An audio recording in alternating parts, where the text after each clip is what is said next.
Hello అండి. ఈరోజు వీడియోలో జున్ను ఎలా చేయాలో చూపించబోతున్నాను. ఒక గిన్నె తీసుకొని జున్ను పాలు ఒక గ్లాస్ తీసుకున్నాను.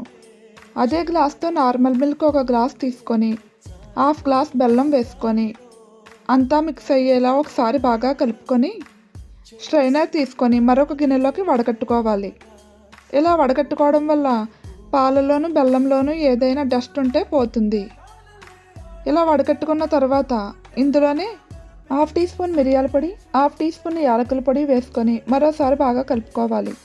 ఇప్పుడు ఒక కుక్కర్ తీసుకొని ఒక గ్లాస్ వాటర్ వేసుకొని అందులో ఒక ఐరన్ స్టాండ్ లేదా ఏదైనా స్టీల్ బాక్స్ మూత ఉంటే పెట్టుకొని అందులో ఈ జున్ను పాలు మిశ్రమాన్ని పెట్టుకొని 4 విజిల్స్ వేయించుకోవాలి. చల్లారిన తర్వాత మూత తీసి చూస్తే జున్ను ఈ విధంగా గట్టిపడి ఉంటుంది. ఫ్రిడ్జ్లో పెట్టుకొని తింటే టేస్ట్ అయితే అదిరిపోతుంది. మీరు ఒకసారి ట్రై చేయండి. ఈ వీడియో మీకు నచ్చినట్లయితే లైక్ చేసి సబ్స్క్రైబ్ చేయండి.